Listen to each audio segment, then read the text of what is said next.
Bonjour à tous, je vous présente un vieux pot dans lequel je mets de l'eau quand je fais de la peinture. Vous voyez, il est tout usé par les effets de peinture et de calcaire mélangé. Et voilà donc un petit pot qui était pareil, utilisé pour la peinture, que j'ai entièrement customisé. Et je vous ai montré cette photo, des photos de cette création il y a quelques jours, et vous étiez plutôt positif et intéressé à ce que j'en fasse un tutoriel. Alors donc du coup j'ai décidé de customiser le grand pot et d'en faire une vidéo en voix off. Ça va être une première fois que je fais une vidéo entièrement en voix off plutôt que uniquement avec un fond musical. Et donc je commence par recouvrir entièrement le pot de gesso blanc. Alors moi j'utilise le gesso de chez PBO. Je l'aime bien, il est assez épais et crémeux, relativement couvrant pour un gesso. Et il a un blanc un peu chaud, un peu cassé, qui est plus agréable, et notamment pour ce type de création, je vais avoir besoin de couleurs un peu chaudes. Et j'avais un gesso auparavant qui était blanc, mais un blanc presque bleuté. Et j'avoue que je préfère celui-là. Donc je vais passer une deuxième couche de gesso pour avoir vraiment un résultat très opaque. Et maintenant, je viens déchirer des pages d'un vieux livre. Vous voyez le vieillissement du livre, ces taches, elles sont naturelles. Hein, moi, j'ai rien fait. Et là, dans cette page-là, d'ailleurs, les taches sont vraiment super belles, je trouve. Donc, je vais coller ça avec du Soft Matte Gel, qui est un gel utilisé aussi pour le papier de riz, qui est très agréable à travailler. Moi, je travaillais plutôt avec des cols, avec des vernis-cols, et finalement, je pense que j'ai adopté les gels pour appliquer comme ça le papier de riz ou donc ce type de papier. Je coupe des fines bandes que je justapose pour avoir des effets de couleurs et de matière, un petit peu au hasard. Hein. J'essaye de combiner les différentes teintes. Si vous osez pas déchirer les pages d'un vieux livre, ce que je peux tout à fait comprendre, du coup vous n'ayez pas de vieux livre, vous pouvez aussi utiliser du papier de riz ou sinon du papier journal. Et si vous avez du papier journal qui est trop blanc à votre goût, vous pouvez aussi l'altérer et le vieillir avec du thé ou du café en le passant dans une eau diluée au café et au thé. Ne le laissez pas longtemps, hein, parce que ça risque quand même de l'abîmer. Et ensuite de le faire sécher soit naturellement au soleil, soit au four. Donc je vais venir appliquer sur toute la surface ce gel, et comme vous pouvez le voir, j'en applique dessous, mais aussi dessus, pour sceller en quelque sorte le papier, comme on le ferait avec du papier de riz ou du serviettage. Maintenant, j'utilise un papier un peu plus foncé, qui est d'un autre livre que j'avais pas pensé à utiliser, et je vais du coup en remettre un petit peu partout pour donner une autre teinte, et ce qui déjà donnera des nuances de différentes couleurs des papiers et différentes sortes d'écriture aussi, parce que c'est pas les mêmes typologies. Maintenant, je prends de la ficelle, je vais rajouter de la ficelle pour permettre d'avoir des textures sympathiques et différentes.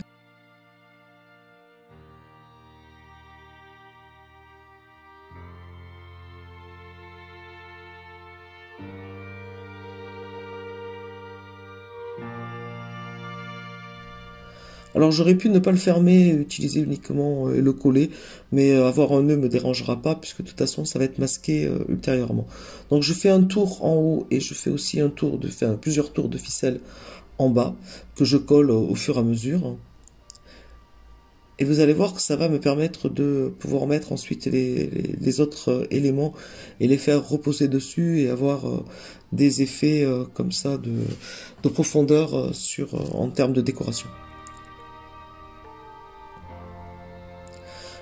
Je rajoute enfin un morceau de dentelle. C'est de la dentelle de chez Action. Et là, pour le coup, je vais complètement la coller. Et je vais utiliser toujours la colle que j'utilise depuis le début et que je vous en ai pas parlé. C'est la Cléocolle de chez Cléopâtre, qui est une colle très forte. C'est pas les colles d'écolier, hein, c'est une colle vraiment très forte. Je vais vous montrer aussi comment je fais pour rajouter ces petites billes, les artistones et les petits gravillons. Donc je reprends ma colle Cléocolle de chez Cléopatra, je rajoute et je pose ma colle sur un film étirable ou un bout d'emballage. Et puis voilà, je fais un petit panier là, un petit nœud et je malaxe bien la colle avec les éléments et hop, j'ai plus qu'à réouvrir. Et comme vous le voyez, mes petites billes, elles sont complètement enduites de colle. Ensuite, je les passe, je me sers justement des ficelles et de la dentelle pour construire et rajouter mes petites billes de calcaire tout le tour de mon pot.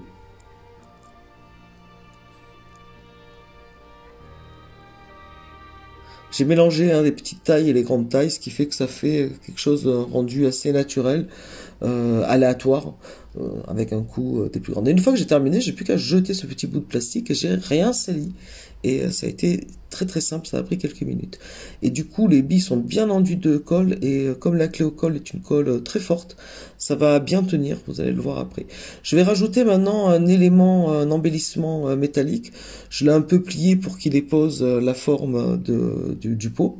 Et je vais le coller avec du Heavy Body Gel, qui est un gel collant très épais et que j'utilise parce que je suis vraiment sûr qu'il va bien coller et ça va plus bouger. C'est vraiment un gel d'une excellente qualité. Et j'ai entièrement confiance en ce gel. Et en plus, il tient, c'est-à-dire on pose et déjà la pièce, elle tient, elle n'est pas en train de retomber. Ce qui n'empêchera pas que quand même, là je vous le montre pas, mais je vais mettre un petit poids par-dessus pour la maintenir. Voilà, une fois sec, on voit bien que la pièce a bien adhéré partout et vous pouvez voir les billes. Il n'y a rien qui bouge, j'en ai peut-être perdu une ou deux, mais c'est tout. Donc je vous montre la différence entre le pot finalisé et c'est là où on en est, pour qu'on mesure encore qu'il y a beaucoup de travail avant qu'on arrive à la fin de cette réalisation. Je vais utiliser de nouveau mon gesso blanc et puis des lingettes pour bébé. Je repasse du gesso au niveau de la ficelle pour bien recouvrir de gesso la ficelle, ainsi que je vais descendre sur le début des écritures pour masquer mon collage. Je passe ensuite sur la dentelle pour elle aussi bien la blanchir. Et puis sur la totalité du pot, mais vous voyez, je fais des gestes plus rapides et peu appuyés pour pas masquer la totalité du texte, mais pour déjà blanchir une partie du texte. Avec ma lingette, j'essuie le surplus pour permettre qu'on voie bien le texte, mais de toute façon le gesso comme ça paraît très opaque, mais une fois qu'il sèche il a quand même beaucoup moins d'opacité et donc le texte va de toute façon réapparaître. Puis on va travailler aussi après avec des éléments humides qui vont de toute façon refaire réapparaître le texte, donc faut pas trop s'inquiéter à ce niveau là. Donc je fais des bien définitions, je regarde pour en avoir mis partout. Voilà, je sèche bien le gesso. Alors là, vraiment, ça va être hyper important pour la suite. Il faut que j'ai une surface de travail hyper sèche pour passer à la colorisation. Et là, je vous montre la différence entre un pot fini où la colorisation est terminée et un pot où il n'y a pas encore la colorisation. Vous voyez, on voit bien encore les lettres apparaître. Je vais utiliser pour la colorisation 3 acryliques liquides de chez Finabert, la ocre, la avocado green et la ink black.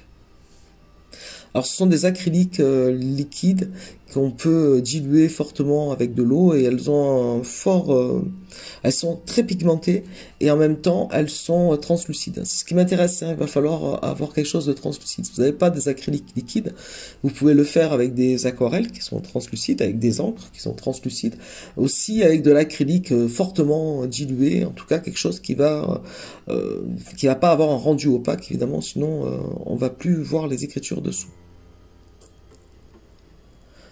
Donc en fait, ce que je fais, c'est que je vais commencer par la couleur ocre et je la dilue. Et vous voyez, je la dilue dans deux endroits. Je fais un jus un peu plus dilué avec quasiment, enfin beaucoup d'eau et très peu de couleur. Et puis un où il y a quand même plus d'intensité, plus de couleur. Et je vais m'amuser comme ça à passer de l'un à l'autre. De temps en temps, je vais rajouter un petit spray d'eau si je trouve que j'ai mis trop de couleur ou si je veux que la couleur aille, par exemple là, entre les différentes billes. Pour qu'elle rentre bien et qu'elle donne des aspects de profondeur. Donc je vais rajouter évidemment de la peinture parce que j'en avais pas mis assez. Et je vais construire comme ça tout autour du pot, sous les reliefs pour pouvoir les accentuer. Et avec ma lingette, je vais essuyer le surplus. Donc évidemment, je fais aux endroits altérés où il y a les petites boules de calcaire.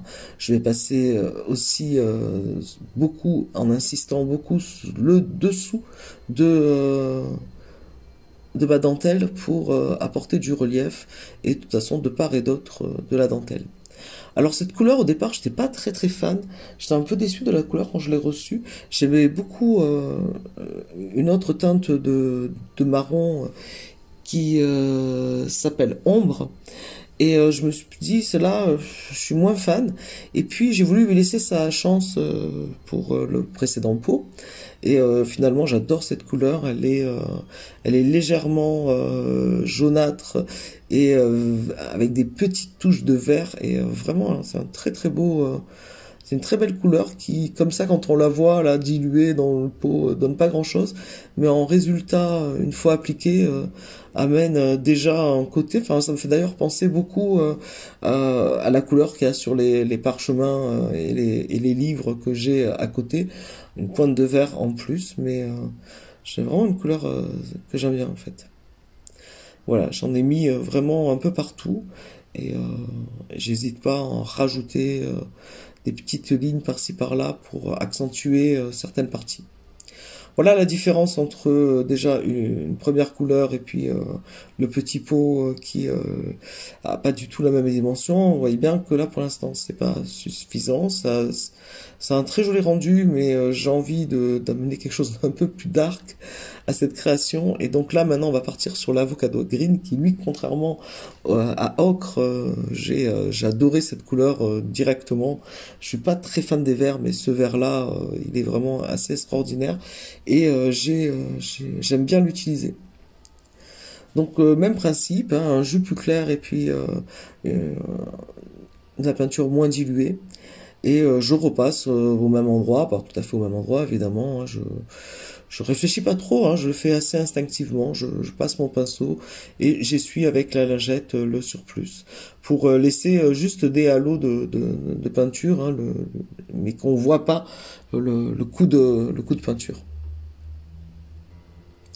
Donc je vais construire comme ça, petit à petit, étape par étape, la colorisation du pot, en insistant par endroits, en n'en mettant pas du tout par d'autres.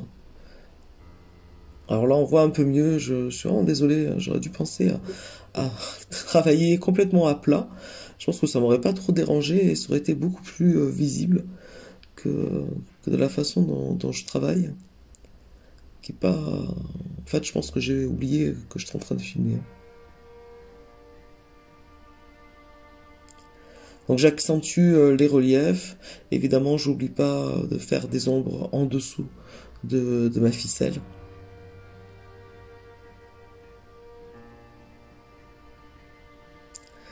Et là, déjà, on voit que la couleur se rapproche un peu plus, mais il manque quelque chose qui donne ce côté dark, qui est donc la couleur noire. Alors là, je rajoute encore un petit peu de vert par-ci par-là parce que je trouvais qu'il n'y en avait pas assez. Je sais pas, c'est un côté vase, comme si le pot avait séjourné longuement dans la vase et qu'il était couvert d'algues ou de mousse. J'aime beaucoup cet effet. Alors je sèche, oui, je vous ai pas dit, mais je sèche entre chaque couleur parce que les acryliques de chez Finabert sont, on peut, tant qu'elles sont pas sèches, on peut s'amuser à les diluer. Une fois sec, ça ne bougera pas. Et donc voilà, j'ai besoin que ça ne bouge pas pour passer à l'étape suivante. Le but n'est pas de mélanger les couleurs, mais bien de les superposer. Donc là, maintenant, je passe au noir, qui va apporter un peu de dimension dramatique à tout cela, et encore plus sali, vieilli, bourlingué. J'aime beaucoup le noir, et le noir de Finabert est vraiment...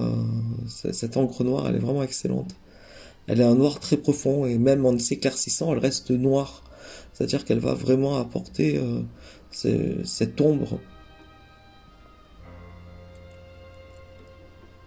Donc je joue avec les reliefs et avec les intensités de couleurs que j'ai, avec mes deux jus, toujours pareil, un plus intense et l'autre plus dilué.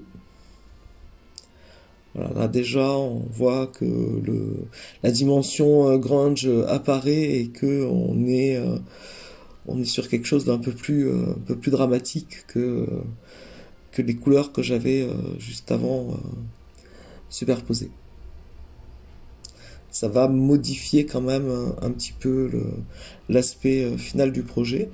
Faut pas avoir peur de passer du noir, même là où j'ai déjà mis le vert, en l'essuyant de toute façon. Ça va foncer un petit peu, mais on va quand même toujours voir le vert et le ambre que j'ai mis, le ocre pardon, que j'ai mis auparavant.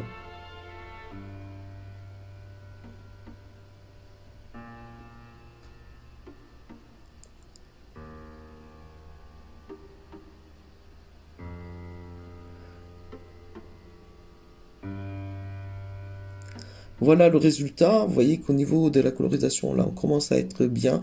Mais il manque quelque chose. Il y a un aspect un peu fantomatique, un peu comme un voile d'un nuage blanc sur le petit pot, qui je vais maintenant faire pour finaliser le tout. Mais juste avant, je fais quand même quelques petites taches. Je profite qu'il me reste un peu de jus noir pour faire quelques petites taches. Alors vous voyez, je les fais avec le doigt, parce que ça va me permettre d'avoir des toutes petites taches. Le but n'est pas d'avoir des grosses taches, mais vraiment des petites taches. Et là, patatras, j'ai fait 3 grosses taches.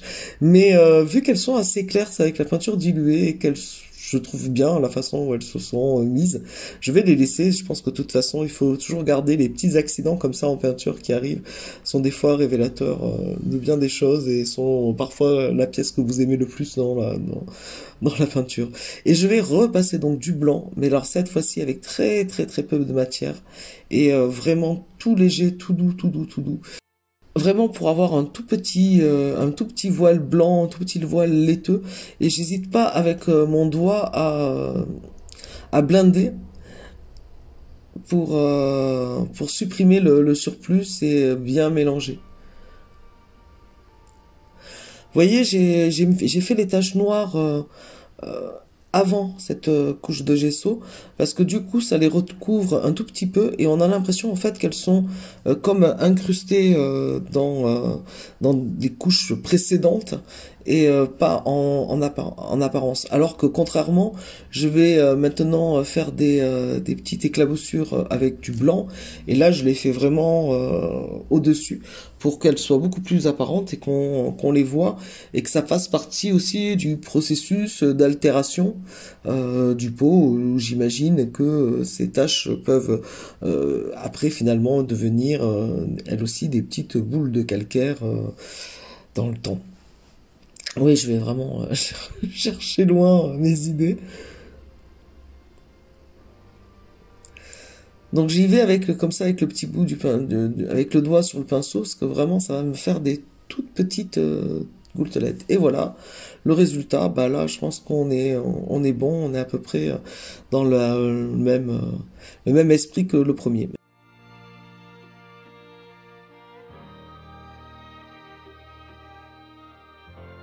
Je vais chercher maintenant des petites phrases que j'ai découpées avec des mots qui m'intéressent, pour coller en dessous, et comme un petit sentiment. Alors je suis tombé sur cette phrase-là, où il y avait les mots de la chimère ou de la sirène qui m'intéressaient, que je trouvais sympa, qui apportait une part aussi de mystère. Alors au départ, je voulais mettre les deux phrases, parce qu'il parlait, en fait, je crois que c'était de CDS secondaires qui ont de la chimère ou de la sirène. Et finalement, je trouvais que ça apportait pas grand-chose là, de laisser la première phrase et que c'était trop grand. D'ailleurs, j'ai regretté dans le premier pot de pas avoir mis la phrase sur une seule ligne et d'avoir utilisé deux lignes. Donc là, je vais regarder pour comment j'étais. Donc je vais un peu griffer les bords du papier pour les abîmer, pour pas que ça fasse quelque chose de trop propre. Et puis ça va aider à l'ancrage. Je vais utiliser une Distress Oxide de la Gatorade Twigs.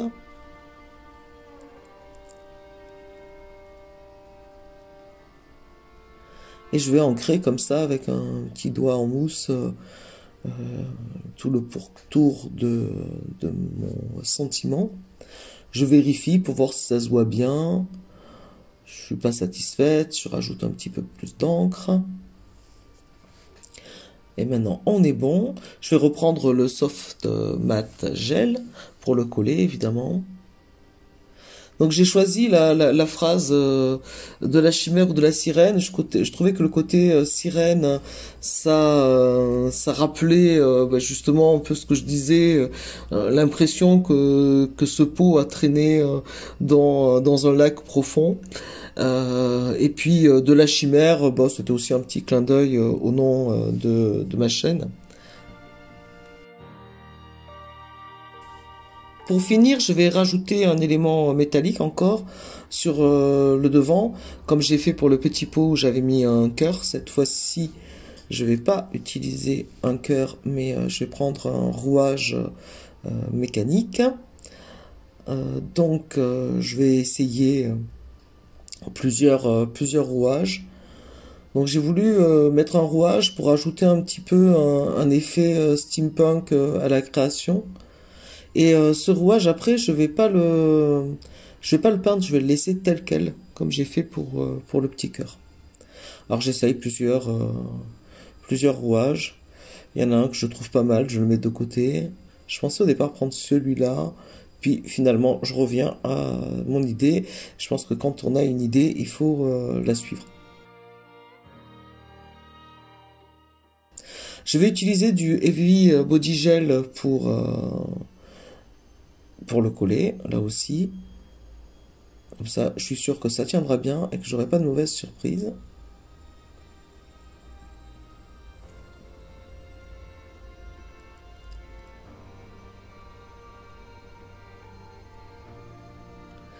Et puis ben voilà, je pense qu'on a terminé, on arrive au bout de cette vidéo. Et donc voilà les deux pots, évidemment ils sont pas tout à fait pareils. J'espère que cette vidéo vous aura plu et n'hésitez pas à me dire si vous voulez que je vous refasse comme ça d'autres vidéos en voix off. C'est assez pénible pour moi à faire, mais je pense qu'effectivement ça donne plus d'indications que juste une vidéo en accéléré sous fond musical. Et si vous vous amusez à faire cette réalisation, n'hésitez pas à me taguer sur les réseaux sociaux, que ce soit sur Facebook, oui, plutôt sur Facebook, c'est quand même là où je suis le plus actif. Je n'ai plus qu'à vous souhaiter une bonne journée, quelle que soit l'heure qu'il sera quand vous verrez cette vidéo, et je vous dis à très vite pour d'autres vidéos.